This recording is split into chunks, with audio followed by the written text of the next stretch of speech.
Hey, how's everyone doing?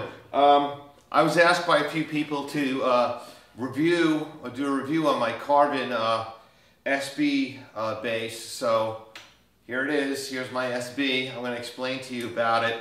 I've been playing bass for, like 20-something years, and this is probably one of the best instruments I've ever had, and I've had them all. I've had all the big names. I've had, all the classic stuff, all the old 60s stuff, 70s stuff. Great stuff. I mean, nothing wrong with it, But lately I've been getting a lot of dates where I need a more modern tone. People, I'm getting studio time. People are looking for me, not to be so much old school all the time. So what I'm doing is shopping for a bass, and I'm looking around.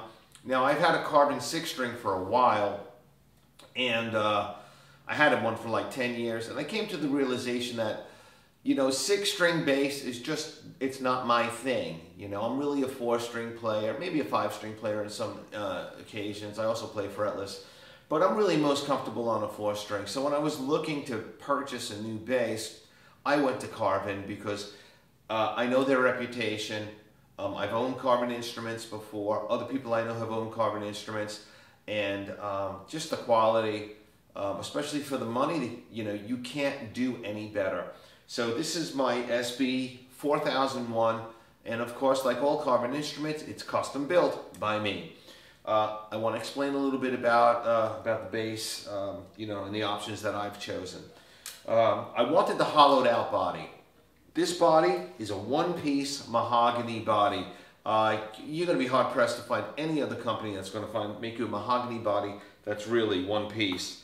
It is absolutely gorgeous. I have a high gloss finish on it. It's hollowed out. It really keeps the weight down. This here, first bass I've ever owned with a cutaway here. I don't know if it's called a cutaway, but just its rounded edge. It's absolutely killer comfortable. I don't have to change my hand position when I go up. I can, if I'm going to play a lick, I can reach all the way up here to the 20th fret, and I can keep the same position. I don't have to, do one of these wacky hand position things like you might have to do on another bass. Not big on fancy tops, but I opted for the flame maple top. You have to have a top if you're going to have a hollowed out body. I'm kind of glad I did, because the bass is just gorgeous. This top is unbelievable. Active electronics, just active passive with the push-pull here. It's pretty standard for the SB4001. I opted to go for a more of a traditional knob here, rather than the silver knobs, which are absolutely beautiful on the bass. But I like the lines. I do a lot of gigging. Sometimes I'm in dark spots. I can't really see where I'm going. If I have a solo to take or something and I want to do a little bit of an adjustment, it was hard for me to do the adjustment on the silver knob because there's no markings on it. So I went for the white lines. These are called I don't even know what they're called. Top hat knobs, I believe they're called. And that's the only modification I did to this bass. All of the basses I buy, I mess with. I change bridges, or I have to sand the back of the neck to get it really comfortable to my liking. This bass, nothing. All I did was change out these knobs so I had the lines. Bridge is absolutely rock solid. I got the 5-piece neck. I wanted a more traditional look. So what I did was I got the maple on maple. And, if the wood wants to warp or go funky on you, you got 5 pieces of wood working against each other. It really gives a lot more stability to the neck of the bass. I would suggest that to anybody who ever wants to buy a bass. That is probably one of the #1 options I would shoot for, because it makes your neck incredibly strong. So I opted for that, of course, and I've got the satin finish on it. It almost feels like there's no finish on it, but the wood is sealed, it's protected. Super smooth. I'm just in love with this thing. They put on a Grover, the Grover D tuner, which is absolutely great as well. I didn't go for the handrail, just not my thing. You know, I like do a lot of muting, and I play a lot of, you know, do a lot of palm muting. Straight ebony fingerboard, beautiful, can't go wrong with it. I use lemon oil on it, you know, to keep it nice and, you know, fresh and shiny and clean. Whenever I change my strings, I put some straight lemon oil on it. I just rub it in. You don't get gunk in your frets or anything. Keeps it brand new. Speaking of the frets, I got the smallest size. They're like vintage style frets. The smallest frets you can buy, or they offer, and these are stainless steel, which are absolutely killer frets. They're bright.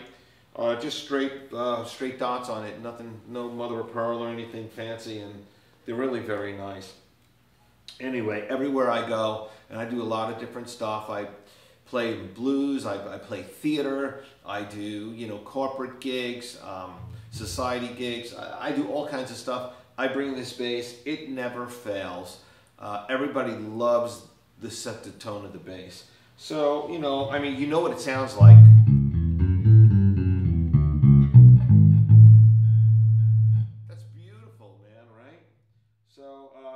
Do some soloing action, this is what I'll do. I put a little reverb on it because I wanted to play something for you. A little Jaco Pastorius, you know.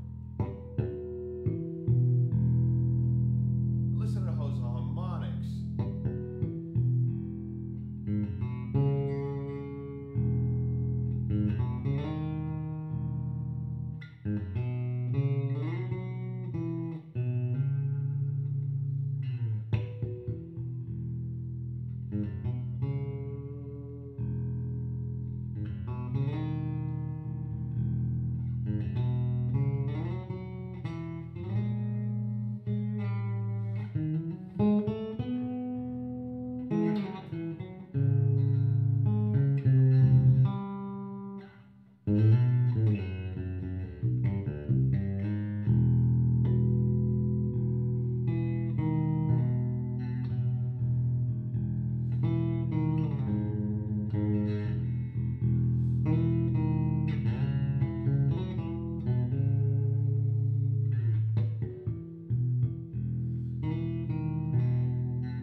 You know, get aggressive with it, man. It's absolute, just straight up, man, wide open, man.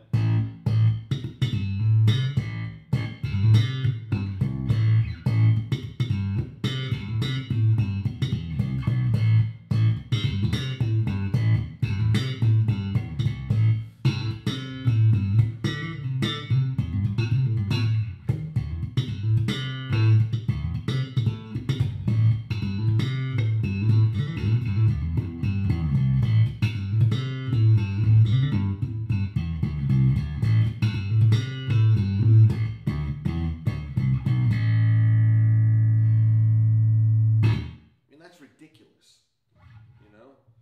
You want to play some blues on it, man? It's just it's a great blues sounding bass. I mean, really, you know.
really happy with it.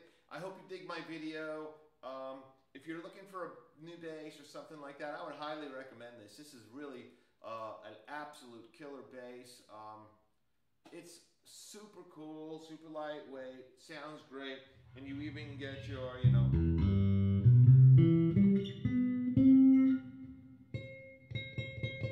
you get that high C there. You just press down here and right on the edge of that, right on the edge of that pickup, man, it's a perfect C. That thing is perfectly placed. So you even get an extra note. So I hope you enjoyed it. I'll talk to you soon. Bye-bye.